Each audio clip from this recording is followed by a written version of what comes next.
तो गाइस कैसे हैं आप सब लोग। सीड्स ऑफ इमोर्टैलिटी के एपिसोड 52 के साथ हाजिर हूं। तो लास्ट एपिसोड कैन पे हमारी स्टोरी चल रही थी और वहीं से कंटिन्यू करूंगा। तो पैराडाइज के गार्ड्स होते हैं वहां पर उन सभी डिसाइपल्स को इकट्ठे करते हैं, उन सभी जादूगरों को जिन लोगों ने मिलकर वहां पर वेंजफुल गार्ड को दोबारा से रीइनकार्नेट रीजनरेट करवाया था। तो उन सभी लोगों के ऊपर वो बहुत ज्यादा गुस्सा होता है और उन्हें जहां पर सजा दी जाती है। उन सभी को जहां पर हमेशा के लिए पुरगाटरी के अंदर सील कर दिया जाता है, उन्हें एक दीवार के अंदर बंद कर दिया जाता है। एक पुरगाटरी यानी कि एक बड़ा सा रूम होगा, एक डार्कनेस वाला रूम, जिसके अंदर दीवार के अंदर उन्हें बंद कर दिया जाता है, लेकिन वहां पर हमेशा जिंदा रहेंगे। यही उनकी सजा होती है कि उन्हें एक बंद कमरे के अंदर सील कर दिया जाता है ताकि वो हमेशा के लिए वहां पर जिंदा रहें और अपने किए के पर पछतावा करते रहें। तो गार्ड्स वहां पर उनको पूरी तरह से वहां पर सील कर देते हैं और उसके बाद वो लोग वहीं पर रहते हैं। अंधेरा होता है और उन्हें कुछ भी पता नहीं चलता, समय का भी पता नहीं चलता, जहां तक कि हजारों साल गुजर जाते हैं। इतने साल गुजरने के बाद उन्हें वहां पर बाहर से आवाज आती है। कोई कहता है कि रुक जाओ, तुम जहां पर अंदर नहीं जा सकते, क्योंकि दरवाजे के ऊपर एक गार्डियन होता है और वहां पर चीफ बाहर से आते हैं। तो वो चीफ से कहता है कि यहां पर अंदर आना मना है जब तक कि जहां पर पैराडाइज के गार्ड्स ने तुम्हें डिवाइन पावर्स देकर या फिर अपने किसी डिवाइन रैली को देकर जहां पर ना भेजा हो, तब तक तुम अंदर बिल्कुल भी नहीं जा सकते, क्योंकि जहां पर वो क्रिमिनल्स हैं जो कि वक्त से भी परे हैं, उनको यहां पर सील किया गया है, जिन लोगों ने जहां पर बहुत ही घिनौना क्राइम किया था। तुम्हारे चीफ जो होते हैं उनके साथ शायद कोई और भी होता है, लेकिन वो यहां पर उन सभी के ऊपर अटैक करके उन सभी गार्ड्स को जो भी वहां पर दरवाजे पर होते हैं उनको वहां पर गिरा देते हैं और फिर अंदर आ जाते हैं और दीवार को तोड़कर वहां पर अंदर आते हैं। जैसे वहां पर दीवार टूटती है उन सभी को रोशनी लगती है। जरमान वहां पर इतने सालों के बाद दोबारा यहां पर रोशनी को देखता है। तो चीफ वहां पर आते हैं, उस दीवार के सामने आकर खड़े हो जाते हैं। वो सभी लोग जो देखकर काफी हैरान होते हैं, क्योंकि चीफ यहां पर अपना वो पावर्स को यूज कर रहे होते हैं। वो फायर पावर यानी कि वो फायर पावर वाला लुक जो हम लोग पहले भी देख चुके हैं और मेरा पिछली एपिसोड में मैंने वहां पर थंबनेल के ऊपर लगाया था। तो जहां पर वो उनके सामने आकर खड़े होते हैं, उस वक्त चीफ काफी ज्यादा यंग थे। तो दीवार तोड़ने के बाद उनसे कहता है, देखो तो जरा तुम सभी लोग, तुम सभी पिटीफुल क्रीचर्स की क्या हालत हो गई है। तुम्हें यहां पर दीवार के अंदर दंसा दिया गया है, लेकिन तुम सभी लोग अभी तक जिंदा, और क्या तुम लोग यहां पर जिंदा रहना चाहते हो? मुझे लगता है कि तुम लोगों ने कोई बहुत ही घिनौना क्राइम किया होगा जिसकी वजह से तुम्हें यहां पर सील किया गया है, और मुझे नहीं पता कि तुम कितने समय से यहां पर हो, लेकिन मैं तुम लोगों को यहां पर से आजाद कर सकता हूं। लेकिन तुम्हें मेरे लिए काम करना होगा, तुम सभी को यहां पर अपना सर मेरे सामने झुकाना होगा और यहां पर मेरे सामने अपनी वफादारी को साबित करना होगा कि तुम सभी लोग मुझसे वफादार हो, तभी मैं यहां पर तुम्हें आजाद करूंगा। तो क्या तुम लोग ये करने को तैयार हो? अगर तुम लोग ऐसा करने को तैयार हो तभी मैं यहां पर तुम्हें आजाद करने वाला हूं। तो इसी के साथ ही वहां पर जरमान भी होता है और वो सभी लोग उसकी बात मान लेते हैं। तो सभी लोग जब वहां पर उसके सामने अपना सर झुका देते हैं तो वो सभी लोग कहता है कि वो हमारे लिए एक मसीहा बनकर आया था। तो जरमान कहता है कि वो चीफ जो था यानी कि मास्टर हॉन्ग जो था हमारे लिए वहां पर एक मसीहा बनकर आया, वो हमारा गार्ड बनकर आया था, हमें यहां पर उसने बचा लिया, हमारा सेवियर बनकर हम सभी लोगों ने उसके सामने सर झुका दिया और उसके बाद हम लोग उसके साथ चल पड़े। हम लोग बाहर आने के बाद देखते हैं जहां पर कभी अजीबोगरीब जगह हुआ करती थी वो सारी खत्म हो चुकी है, स्पेशली वो पैराडाइज। अब पैराडाइज के नाम पर वहां पर सिर्फ रूइंस रह गए थे। जिस पैराडाइज के लिए हम लोगों ने फाइट की थी वो पैराडाइज तो अब खत्म हो चुका था। और वहां पर बाहर आने के बाद चीफ ने हमें यहां पर कुछ नई बातें बताई। चीफ ने हमें यहां पर नई दुनिया के बारे में बताया और उसने बताया कि गार्ड्स का समय खत्म हो चुका है, गार्ड्स जा चुके हैं और अब यहां पर हम लोग चीफ के साथ ही थे और चीफ के साथ हमें आगे बढ़ना था। चीफ हमें यहां पर दुनियादारी के बारे में सिखा रहा था कि नई दुनिया में क्या है। तो जरमान कहता है कि उससे अन का तोपोस भी कहा जाता था, यानी कि फेबल से, जो कि ईस्ट से आया है, ईस्ट की तरफ से आया हुआ एक बहुत ही महान सेज, उसके बारे में यह फेमस था कि वो एक जर्नी के ऊपर निकला है,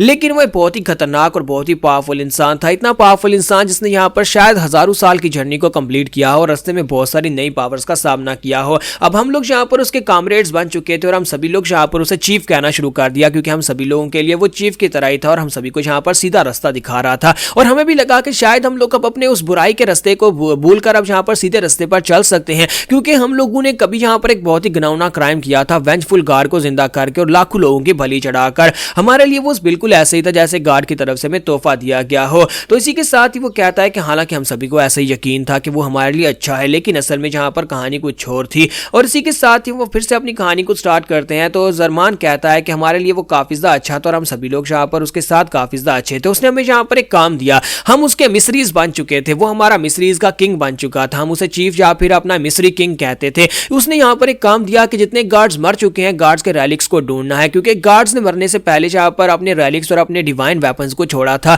जो कि यहाँ पर इंसान या फिर जानवर के हाथ में चले जाएं तो वो यहाँ पर बहुत ही पावरफुल मॉन्स्टर या फिर दानव बन सकते हैं। तो हमें यहाँ पर उन रैलिक्स को ढूंढना था, ढूंढकर हमारे चीफ के सामने लेकर आना, यानी उन्हें वापस लेकर आना था, क्योंकि हम सभी लोग यहाँ पर मेजिस थे, हम सभी के पास डिवाइन पावर्स थी, हम सभी लोग अपनी पावर्स के साथ उन लोगों का मुकाबला करते, उन बीस्ट का मुकाबला करते जो कि उन रैलिक्स को यूज करके अपने आप को स्ट्रॉन्गर बना चुके थे। हमने उन मॉन्स्टर्स को मारा। अब दुनिया में बहुत सारी ऐसी जगहों के ऊपर गए जहां पर हमने मॉन्स्टर्स को मारकर वहां पर से रैलिक्स को रिकवर करके लाकर अपने चीफ के सामने रख दिया। हमारे चीफ जो थे उन सभी रैलिक्स को इकट्ठा कर रहे गए थे। अब हमें नहीं पता कि उन्हें उस यहाँ पर रेलिक्स क्यों चाहिए थे और मैं यहाँ पर इस बारे में काफी ज्यादा जानना चाहता था कि आखिर यहाँ पर चीफ को ये सारे के सारे रेलिक्स क्यों चाहिए, और साथ ही हम लोग ये भी जानना चाहते थे कि क्या ये सारी की सारी पावर्स जो है इनको कहां से मिली हैं और जो डिवाइन रेलिक्स के अंदर से पावर्स आती कहां पर हैं। तो इसी के साथ ही वो चीफ से पूछते हैं कि आपकी पावर्स का स्रोत क्या है, आपको ये सारी पावर्स कहां से मिली हैं। तो इसी के साथ ही चीफ उन लोगों को उनके सवाल का जवाब देते हैं और कहता है कि क्या तुम लोगों को वाकई में लगता है कि ये सारी मेरी अपनी पावर्स हैं?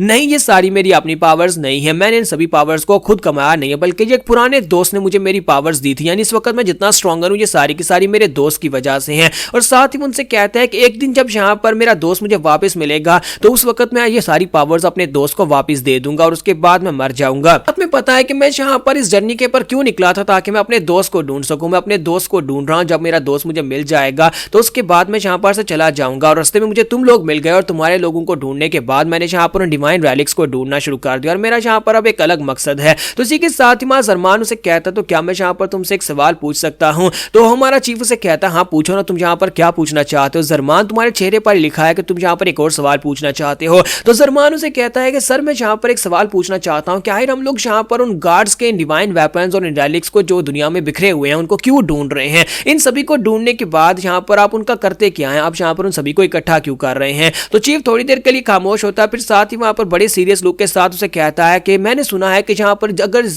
पर फॉलन गार्ड्स के जितने भी रेलिक्स हैं उन सभी को इकट्ठा कर लिया जाए तो हम लोग एक रियल गार्ड बन सकते हैं, हम यहाँ पर गार्ड बन जाएंगे। तो ये बात सुनते ही ज़रमान और बाकी के सभी लोग बहुत ज्यादा हैरान हो जाते हैं। तो चीफ वहां पर फिर हंसना शुरू कर देते हैं और उसे कहता है कि नहीं, मैं तो बस यहाँ पर मजाक कर रहा था, मुझे नहीं लगता कि यहाँ पर रेलिक्स को इकट्ठा करके यहाँ पर कोई गार्ड बना जा सकता है, ऐसा कुछ भी नहीं है। मैं बस यहाँ पर रेलिक्स को इसलिए इकट्ठा कर रहा हूँ ताकि ये दुनिया के गलत लोगों के हाथों में ना जाए। और यहाँ पर तुम्हें देखा ही होगा कि जिसके पास भी ये रेलिक जाता है वो यहाँ पर पागल हो जाता है, क्योंकि गार्ड्स की पावर को इंसान संभाल नहीं सकता और ना ही यहाँ पर कोई मॉन्स्टर संभाल सकता है। जब गार्ड्स की पावर्स को वो लोग अपनाते हैं तो वो करप्ट हो जाते हैं और लोगों को मारना शुरू कर देते हैं। इसी वजह से मैं यहाँ पर राइटकेसनेस की वजह से रेलिक्स को इकट्ठा करके डिस्ट्रॉय कर रहा हूँ। तो हमारा जो चीफ होता है वो उनसे इतनी बात कह के पीछे मुड़ जाता है, लेकिन ज़रमान कहता है कि यहाँ पर बाकी के सभी लोगों को उसके बात के ऊपर यकीन हो जाएगा कि वो मजाक कर रहा था, लेकिन मुझे इसकी बात के ऊपर बिल्कुल भी यकीन नहीं था, क्योंकि जब मैंने उसकी आंखों में देखा कि उसने कहा कि वो एक गार्ड बनना चाहता है इन सभी रेलिक्स को इकट्ठा करके, मुझे उस वक्त उसकी आंखों में सच्चाई दिखाई दी। मुझे लगा कि ये वाकई में गार्ड बनना चाहता है, ये हमारी ही तरह है। यानी कि ये भी कोई अच्छा इंसान बिल्कुल भी नहीं है जो कि इन रेलिक्स को सिर्फ इसलिए ढूंढकर डिस्ट्रॉय कर रहा है ताकि ये लोगों की जान बचा सके या लोगों के लिए भलाई कर सके। लेकिन हम सभी लोगों ने उसके साथ सालों गुजार दिए और हमारे लिए वो एक बहुत ही अच्छा इंसान साबित हुआ। कभी वो जहाँ पर एक बहुत ही खतरनाक इंसान बन जाता, कभी वो एक अच्छा भाई बन जाता, कभी वो फादर की तरह हमारे साथ प्यार करता, कभी वो दोस्त की तरह हमारे साथ बैठकर खाना खाता और हमें बहुत सारी चीजें सिखाता, नई नई बातें बताता